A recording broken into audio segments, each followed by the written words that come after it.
Principio, chicos, me encanta, chicas y chicos, me encanta verlos. Estoy encantado de poder encontrarme con ustedes, como me encanta poder encontrarme con los chicos y las chicas de mis cátedras en este momento. Bueno, yo trabajo en la Universidad del Comahue, soy investigador, soy director de este proyecto de extensión. ¿Y cómo es que me acerco a esta idea? Es porque hacía rato, yo soy un dirigente, digamos, fui un dirigente activo, bastante activo, de la comunidad judía en la Argentina, ¿no? Me preocupaba mucho por ver qué pasaba con el antisemitismo, con la discriminación a los judíos, y qué pasaba también con las políticas de las instituciones judías que casi siempre están muy, muy emparentadas, lamentablemente, con el imperio norteamericano, con la agresión hacia los pueblos como los palestinos. Era como muy difícil todo eso para mí. Entonces encontré que en la investigación y estudio de lo que fue el holocausto judío en la Alemania nazi, encontraba un lugar para poder encontrar explicaciones de lo que estaba pasando. Porque no sé si ustedes entienden mi postura. Como judíos hemos sufrido muchas persecuciones durante nuestra historia. Pero ahora, en este momento, el país que representa a los judíos, que es el Estado de Israel, tiene una actitud de sistemático ataque contra las poblaciones palestinas. Bueno, eso era como muy contradictorio. Entonces, empecé a investigar un poco el tema, viajé varias veces a Israel a hacer cursos de capacitación, otra vez viajé a París también a hacer otro curso, y encontré que la génesis de las discriminaciones, y esto lo podemos llevar a cualquiera de los terrenos donde nosotros nos manejamos, el discapacitado o la discapacitada en la clase de educación física, las problemáticas de género y la discriminación, todo como un compañero o compañera por ahí dijo antes de empezar formalmente con la charla, todo lo podemos relacionar con historias cotidianas que nos pasan cerquita a nosotros en la clase, en nuestro barrio, con nuestra vida, ¿no? Esta idea de, a ver, que lo dicen en algunos sectores judiciales, a ver si me entienden. A veces somos portadores de cara. ¿Qué significa? Sos medio morochito, andás vestido medio desprolijo y por la duda la policía te pide los documentos.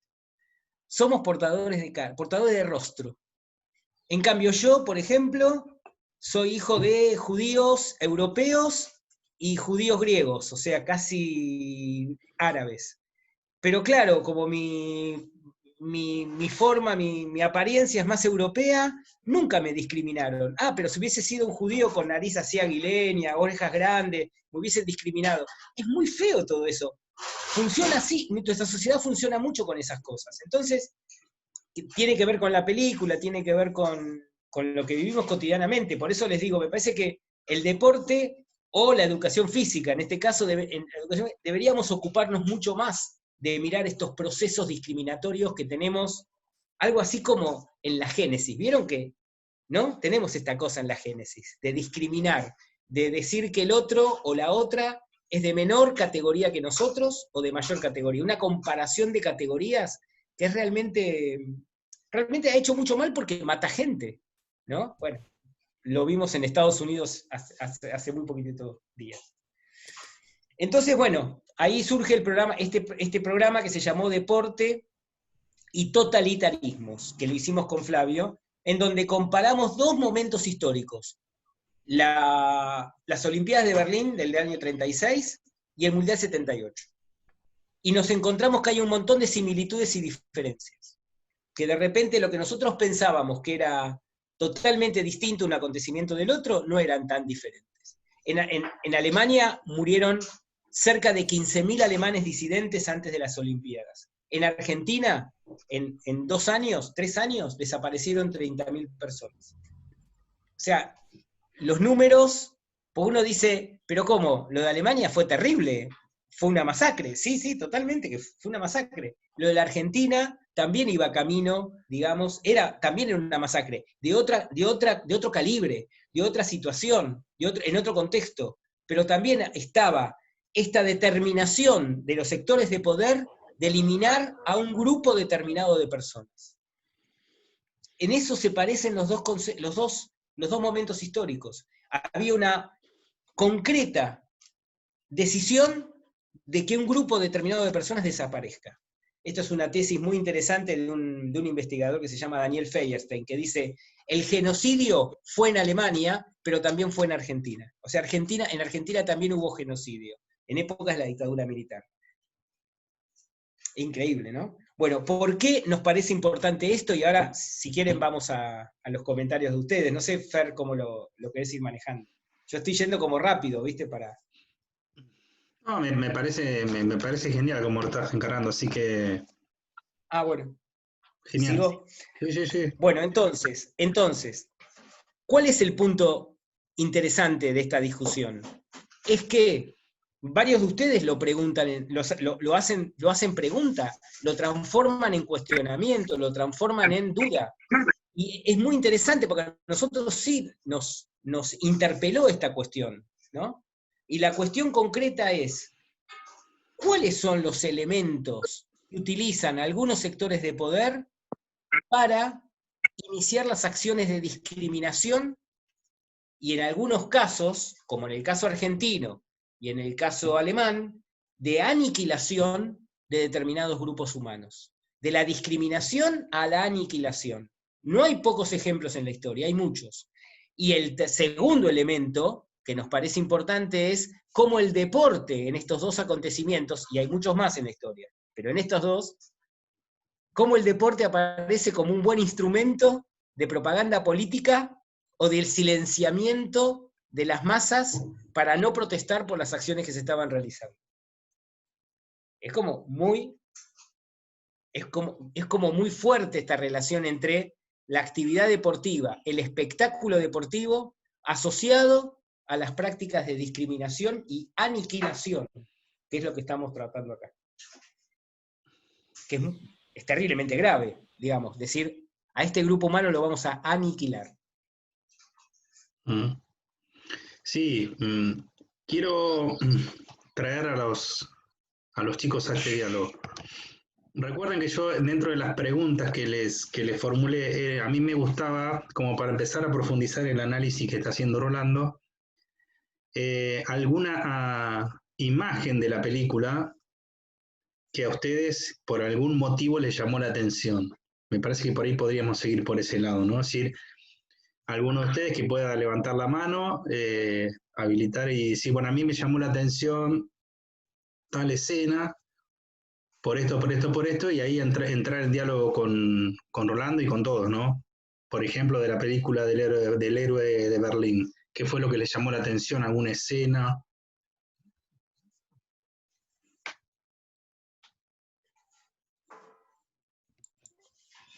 Hablo, profe. Ah, no, Juan. Juan No, Cruz, ahora después yo no hay problema. Juan Cruz, a ver.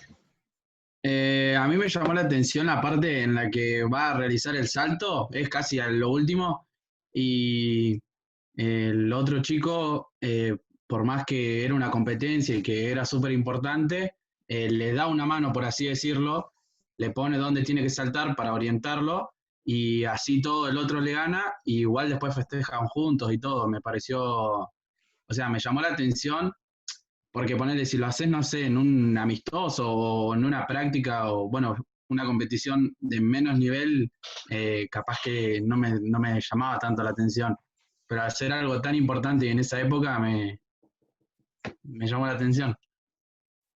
Gracias, Bien, Juan. Antes sí, gracias, de Juan. darle la palabra a Rolo, hay ahí un detalle que por lo menos yo vi, que es en el momento de la clasificación ocurre eso.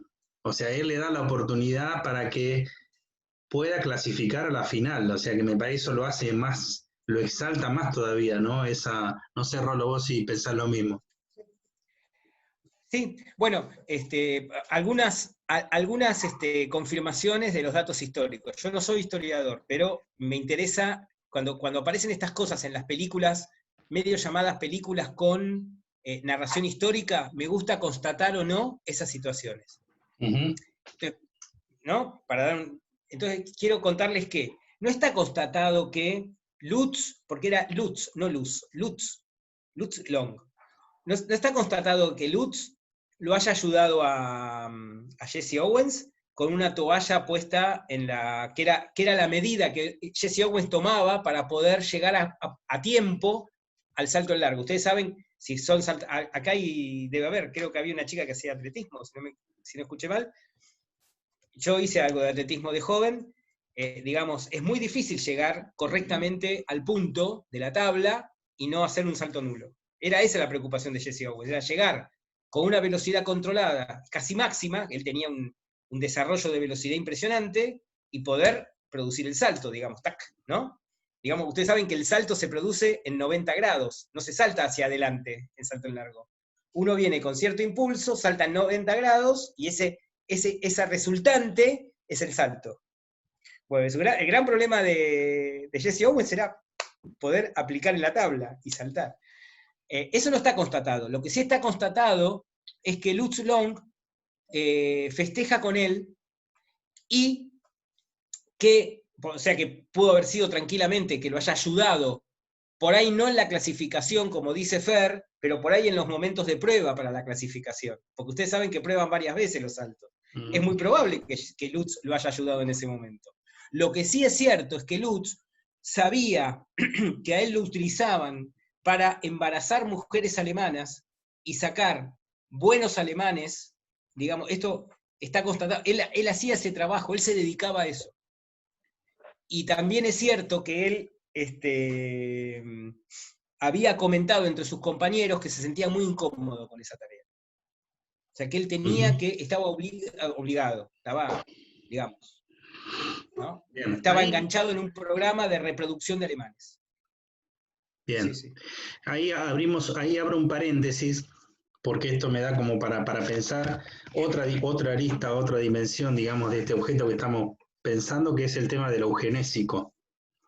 Ahí tenemos en nuestro campo de estudios, digamos, no sé si está tan desarrollado el campo de estudio entre educación física y eugenesia, pero hay algunos estudios, digamos, de algunos compañeros en Argentina que vinculan la educación física, la actividad física de inicio del siglo XX, final del siglo XIX, principio del siglo XX, al mejoramiento de la raza, ¿sí? La eugenesia es, digamos, una actividad que tiene que ver, no sé si llamarlo actividad, es una práctica que tiene que ver con el mejoramiento de la raza, y en ese sentido los nazis lamentablemente estaban detrás de ese, entre otras cosas, detrás de ese objetivo. Así que bueno, ahí hago como un pequeño paréntesis para ver, digamos, la complejidad de nuestro objeto de estudio, que es el deporte, ¿no? Nos metemos dentro de lo que es el mundo del deporte, la historia, el totalitarismo, y estamos ahora hablando también un poco de cómo empezamos a rozarnos con el tema eugenésico. Bien, Juan Cruz, gracias. A ver, ¿alguien más quiere preguntar algo? ¿Alguna otra anécdota? A mí un montón tengo, pero quiero que me Acá gustó. las tengo anotadas. Iba a hablar Joaquín. Yo el momento que me marcó fue cuando no lo dejan competir por el simple hecho de que eran judíos o negros al principio de la película. O sea, que no le querían dar el derecho a competir por el simple hecho de que creían que era una raza inferior.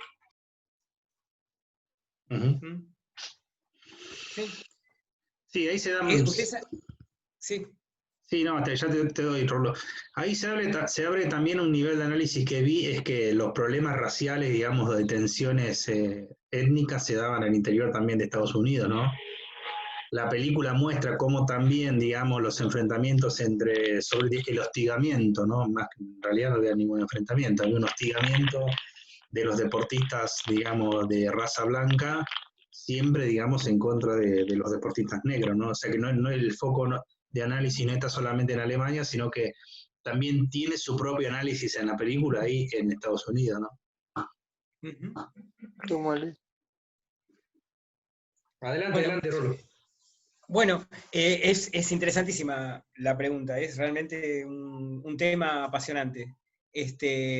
Primero, los programas de eugenesia, los programas eugenésicos que existieron en la Argentina, en la época de Romero Brest, que tenían que ver con un mejoramiento en general de la salud y la raza y el perfeccionamiento de los cuerpos, pensando en una educación física saludable, yo personalmente creo que se diferencian mucho de los que son los programas de eugenesia aplicados por los nazis. La diferencia es abismal, digamos. Ahí sí encuentro una diferencia abismal, Aunque, fíjense ustedes cómo funcionan estos experimentos del racismo.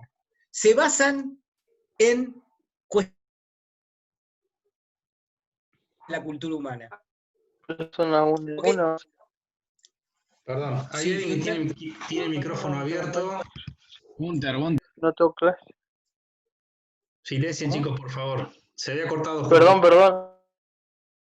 Está bien, no importa. Se había cortado justo. Entonces, hay una relación ahí entre estos programas de mejoramiento de la raza. Ustedes saben que en esa época Romero Bress hablaba de la raza argentina, se hablaba de la raza argentina como pensar la posibilidad de contar con un criollo capacitado, constituido por la práctica física, la vida saludable, la vida al aire libre. Había toda una concepción ahí.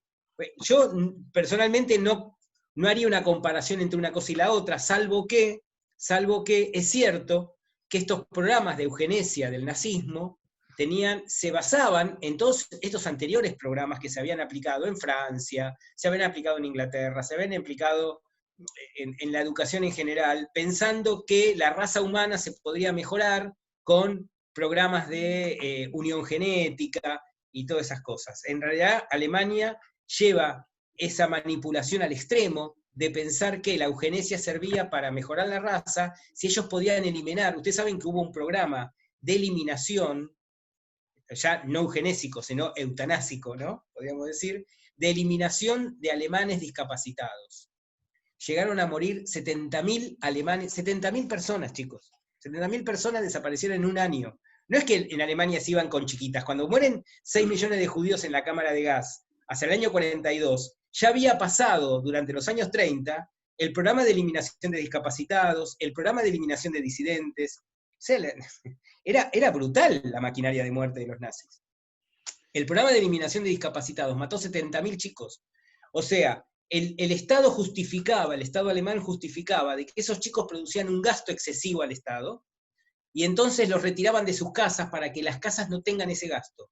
Y al año les mandaban una carta a los padres diciéndoles su hijo murió de un accidente o murió de una gripe. Así, en un año, mataron sistemáticamente 70.000 alemanes discapacitados. Y de esa forma los alemanes pensaban que su programa de eugenesia se ponía en marcha. O sea, podían mejorar la continuidad de la raza. Otro de los elementos para contarles es que para ellos, por ejemplo, ellos tenían una alianza muy fuerte con los italianos. ¿Se acuerdan? ¿Se acuerdan que había un eje entre Mussolini y Hitler? Roma-Berlín se llamó ese eje en la Segunda Guerra Mundial. Bueno, para los alemanes, los italianos, cuando sobrevenga la paz, ellos pensaban, y conquistemos toda Europa, los italianos van a ser nuestros obreros, porque ellos eran de una raza inferior. Bueno, no se salvaba absolutamente nadie en esto. Una aclaración histórica por allí, porque por ahí los chicos no conocen. Romero Bress fue, digamos, el padre de la educación física argentina, el creador del sistema argentino de educación física y fundador del INEF Romero Bress, ¿no? Que lleva su nombre, que está en Capital Federal. O sea, digo, de ese dato histórico, porque por ahí no sé si ustedes lo han visto, hasta ahora lo han visto o no. Bien, eso por ahora. Bien, ¿alguna otra pregunta para seguir? ¿Alguna otra anécdota? ¿Otro cuestionamiento? Estamos casi llegando al cierre de los primeros 40 minutos. Nos quedan 9 minutos, que es bastante. Anímense a charlar, aprovechemos a hablar con Rolo, que tiene mucho, pero mucho conocimiento para aportar. Puede sacar varias anécdotas de ahí. O sea, a ver, Franco, métele. Y en una parte, la primera carrera que corre, cuando rompe el primer récord, que no se lo dan porque era negro, da a entender eso, que por ser negro no le dan el récord. Después la otra parte, cuando le toca ir a las clasificatorias de la Olimpiada, que va el congresista a decirle que no compita y que no vaya en el tema de la discriminación, que apoye a los asesinados en Alemania y a los negros ahí en Estados Unidos por la discriminación que sufrían y eso. Qué buena pregunta. Después la de los judíos también. ¿Sí? ¿Puedo responder? Así sí, claro, me quedan unos minutos, así después aprovechamos porque tengo algo más para preguntarles. A Dale. ustedes, yo a ustedes para cuando empiece la otra parte. Bueno, totalmente de acuerdo. Jesse Owens, lo voy a decir así concreto, voy a intentar ser bien concreto, y ustedes después pueden googlear la historia de Jesse Owens, porque Jesse Owens jamás pensó que la discriminación a los judíos en Alemania era peor que la discriminación a los negros en Estados Unidos.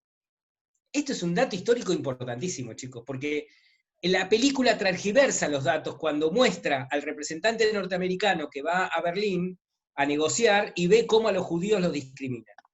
A ver, eso no es posible históricamente. La discriminación a los judíos, si bien estaba en acto, no se hacía callejera, no era todos los días y a la vista de todos.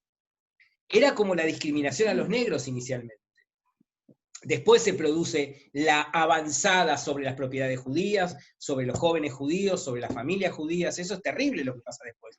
Pero en el primer momento Jesse Owens él no presencia, él no piensa que la discriminación a los negros sea diferente que a los judíos. Por eso él no entiende el llamado a no participar en las Olimpiadas de Berlín. Y es un dato importantísimo, porque esto marca no tanto si él tenía que, el debate no sería si él tenía que aceptar o no viajar a Berlín. El debate era, para mí, nadie en Estados Unidos podía ver la terrible asquerosidad de la discriminación hacia su propia población negra. O sea, estaban mirando otro proceso en otro momento, en otro lugar del mundo, y no podían darse cuenta que en Estados Unidos la acción era terriblemente criminal. Lo pudimos ver ahora hace pocos días. Excelente tu pregunta. Gracias. Bueno, y dejo una para cuando vengamos de vuelta. Dale. ¿Por qué ustedes no preguntan sobre la discriminación, totalitarismo, racismo, eugenesia, eutanasia respecto al Mundial 78? ¿Por qué solamente lo aplican al nazismo y no lo piensan respecto a nuestros militares argentinos? Bien, buena pregunta. Nos quedan 5 minutos, pero volviendo al comentario, mientras los chicos van pensando tu pregunta, fue un momento de mucha tensión, ¿no? Ahí cuando aparece el asesor del diputado negro a proponerles que no vaya a Berlín, fue un momento de mucha tensión, ¿no? Yo la verdad que personalmente no me esperaba que le fueran a hacer ese planteo. Y bueno, es cierto lo que vos planteás, es decir, el debate en ese momento quizás hubiese sido, digamos, que ellos no estaban viendo su propia discriminación, digamos, al interior de su país, ¿no? Y estaban viendo que estaba ocurriendo en otro lado, ¿no? Que estaba ocurriendo en Alemania. Así que sí, fue un momento muy, muy duro, me parece, muy duro de la película. Nos quedan 5 minutos. Podemos pensar alguna otra preguntita porque la otra nos va a llevar, los otros 40 nos va a llevar trabajar sobre la pregunta que les hizo Rolo sobre el Mundial 78. ¿Alguien más? ¿Alguna otra llamada de atención? ¿Algo que a ustedes los hizo pensar? Hemos hablado ya bastante. Profe. Sí, sí. Le hago una pregunta a Rolando. ¿Él piensa que Videla tenía una mirada media parecida a la de Hitler con respecto a nuestro gobierno? ¿Él seguía los pasos de Hitler? ¿O tenía una mirada, le gustaba su trabajo desde el punto de vista que él tenía? Bueno, vos sabés que la gran escuela de las torturas militares en los militares argentinos no fue la ocupación francesa en Argelia. Alguna vez, si ustedes googlean la batalla de Argel, en Argelia, hasta 1961, se produce una ocupación francesa sobre Argelia, después de la Segunda Guerra Mundial, que es resistida sistemáticamente por los argelinos. Y la forma de combatir que elige el gobierno del general de Gaulle, que era un héroe de la Segunda Guerra Mundial, elige para combatir la rebelión de los argelinos, mejora en los sistemas de tortura y persecución de los argelinos algunas de las prácticas que tenían los nazis. O sea, ¿qué quiero decir con esto? Había un imaginario en los militares argentinos de que habían técnicas modernas de sometimiento, que se habían empezado a producir con los nazis y se habían mejorado en la Francia y en Argel. O sea, sí. con esto te estoy contestando de que sí, que estaban mirando todo ese proceso permanentemente, que su escuela era, su escuela de formación ideológica era las formas, entender, conocer, mejorarse en las formas de sometimiento. Sí. Bien, gracias, Rolo. Chicos, hago una pequeña aclaración. Yo voy a subir un link nuevo, porque no sé por qué Zoom, debe ser porque no pagamos, solamente graba los primeros 40 minutos, y a mí me gustaría que quede registrado toda la charla. O sea que yo voy a subir al grupo de Facebook otro link nuevo, así podemos grabar la totalidad, porque los segundos 40 minutos generalmente no los graba. ¿Mm? Así que no vamos a entrar con el mismo. ¿Me lo mandás al mail? ¿Podés? Te lo mando al WhatsApp. Bueno, dale, al WhatsApp. Dale. Bueno, nos quedan 2 minutitos. ¿Alguna otra preguntita? ¿Están pensando ya en la pregunta de Rolando? Tengo una pregunta, Fer. Sí, Brian. Con respecto a la propaganda de los distintos movimientos políticos, ¿no? Si piensa que el deporte, como es un movimiento masivo, por así decirlo, ¿no? Les vino como anillo al dedo para realizar sus propagandas políticas y tapar los genocidios que venían haciendo. Sí, totalmente. Totalmente. Ahí viene lo interesante de nuestra charla. Cómo articula toda esta modalidad discriminativa, o sea, la eugenesia, la eutanasia, ¿no? Esta idea de los cuerpos exuberantes, esos cuerpos, ¿no? Cuerpos que lo pueden todo.